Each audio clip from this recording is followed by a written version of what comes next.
धर्म और विज्ञान जुड़वा भाई। पिछले दिनों धर्म और विज्ञान को विरोधी माना जाता रहा है। दोनों के तर्क, प्रतिपादन और आधार एक दूसरे से भिन्न समझे जाते रहे हैं। एक को प्रत्यक्षवादी और दूसरे को परोक्षवादी कहकर उन्हें असंबद्ध कहा जाता रहा है। इसलिए दोनों की दिशा विपरीत मान ली गई और माना गया कि किसी धार्मिक के लिए विज्ञान को समझना एवं किसी वैज्ञानिक को धर्म के बारे में जानना आवश्यक नहीं है। इतने पर भी यह शाश्वत सत्य यथास्थान है, धर्म और विज्ञान जुड़वा भाई ही हैं। एक ही पर्वत से निकलने वाले दो महानिर्झर हैं। क्षेत्र भिन्नता की दृष्टि से उनका स्वरूप भिन्न तो है, तो भी वे एक ही महाप्रयोजन की पूर्ति करते हैं। उनकी उपयोगिता मनुष्य के कंधों में जुड़ी हुई दो भुजाओं जैसी है। वे एक दूसरे के विरोधी नहीं वरन पूरक हैं। धर्म और विज्ञान दोनों ही एक महासत्य को दो दिशाओं से खोजना आरंभ करते हैं और जैसे जैसे आगे बढ़ते हैं वैसे वैसे एक दूसरे के अधिकाधिक निकट पहुंचते हैं।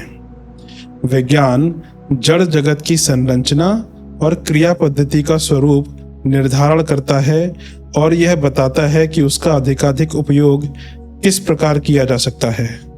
तो दूसरी ओर धर्म चेतन जगत के रहस्यों का उद्घाटन करता है और सिखाता है कि विश्व की इतनी महती शक्ति का व्यक्ति और समाज के लिए श्रेष्ठतम उपयोग क्या हो सकता है।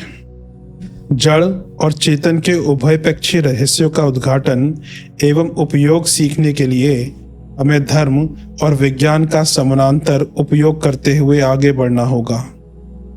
आदिम काल में जड़ पदार्थों के संबंध में अनेक भ्रांत मान्यताएं गढ़ ली गई थीं। प्रकृति की साधारण हलचलें देवताओं या भूत प्रेतों की करतूतें समझी जाती थीं। वर्षा, आंधी, तूफान, सर्दी, गर्मी, दुर्भिक्ष, रोग, दुर्घटना आदि को किन्हीं अदृश्य आत्माओं का अभिशाप समझा जाता था और सफलताओं में उनका वरदान माना जाता था। देवताओं की अप्रसन्नताओं को प्रसन्नता में बदलने के लिए तरह तरह के अनुरोध, भेंट, उपहार प्रस्तुत किए जाते थे। विज्ञान ने उन सब मान्यताओं को झुठला दिया और बताया कि प्रकृति की शक्तियों को यंत्र बंधनों में बांधकर वह सब किया जा सकता है जो मंत्र तंत्र से संभव नहीं था। जिन कारणों से संसार में अभाव, दारिद्र्य का बाहुल्य था, उनका निवारण कर सकने योग्य अनेकानेक साधन उपस्थित करके समृद्धि, प्रगति की ओर मनुष्य को बढ़ाया। इस दृष्टि से मनुष्य जाति विज्ञान की ऋणी है। उसे पाकर निश्चित रूप से सुख सुविधाओं में वृद्धि हुई है। उसकी उपयोगिता के कारण विज्ञान के प्रति हर किसी का सम्मान है। वह सत्य के लिए ही नहीं, सुख शांति के लिए भी हमारा पथ प्रदर्शन करता है। दुरुपयोग की बात तो अलग ही है। गलत प्रयोग करके तो अमृत भी विष बन सकता है। दुष्ट प्रयोजन के लिए यदि विज्ञान का प्रयोग किया जाए तो इसमें प्रयोक्ताओं की मूर्खता ही निंदनीय ठहराई जाएगी। उससे विज्ञान की गरिमा नहीं घटेगी। ठीक यही बात धर्म के संबंध में लागू होती है। आदिम काल का मनुष्य एक दुर्बलकाय पशु मात्र था। उसके पास कोई आचार, व्यवहार, दर्शन, आदर्श, नियम, विधान नहीं था। मत से न्याय ही चलता था। जंगल का कानून ही मनुष्य मानते थे। अपनी सुविधा के साथ दूसरों का हनन करने में निकृष्ट स्तर के प्राणी संकोच नहीं करते। वैसा ही बर्ताव मनुष्य का था। समझ की दृष्टि से थोड़ा विकसित होने के कारण वह अन्य पशुओं की तुलना में अधिक छली और अधिक दुष्ट था।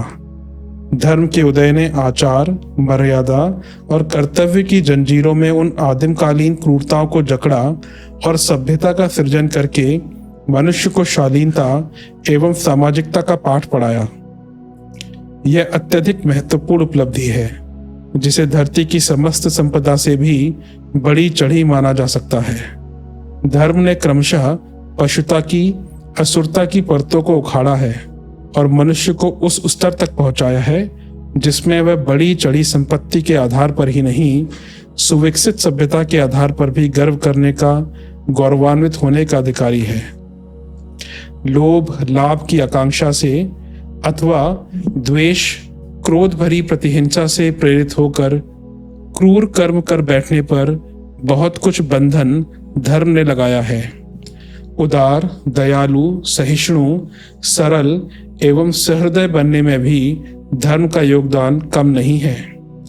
अपराध निरोधक, सरकारी और गैर सरकारी जितने भी प्रतिबंध प्रतिरोध हैं, उन सब की सम्मिलित शक्ति से भी कहीं बड़ी चढ़ी शक्ति धर्म की है,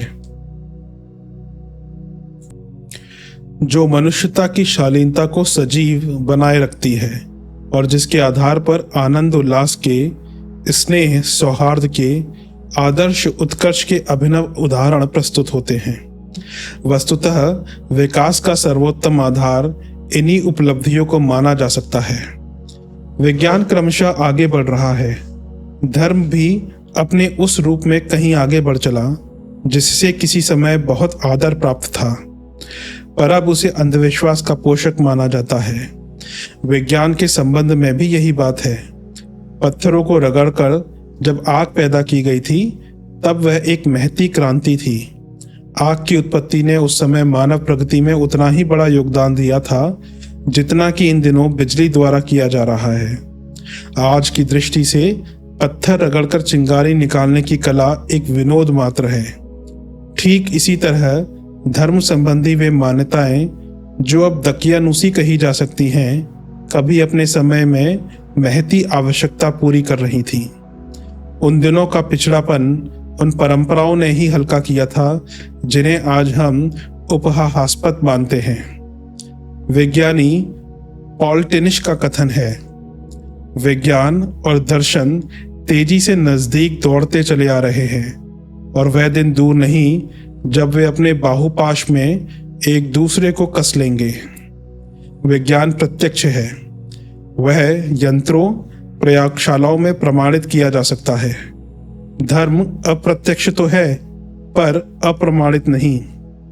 अधर्मी व्यक्ति के उच्छृंखल जीवन और सुसंस्कृत व्यक्ति की शालीनता की प्रतिक्रियाओं का तुलनात्मक अध्ययन किया जाए तो स्पष्ट हो जाएगा कि धर्म की उपयोगिता प्रामाणिक है। वह व्यक्ति के अंतरंग और बहिरंग जीवन में सर्वतोमुखी प्रगति के आधार प्रस्तुत करती है। विद्वान H.K. शिलेंग ने अपनी पुस्तक साइंस एंड रिलीजन में यह भविष्यवाणी की है कि अगली शताब्दी में धर्म को विज्ञान का और विज्ञान को धर्म का अविच्छिन्न अंग मान लिया जाएगा। अस्तु विज्ञान और धर्म के समन्वय से ही उसकी उभय पक्षीय प्रगति का संतुलित आधार बन सकेगा।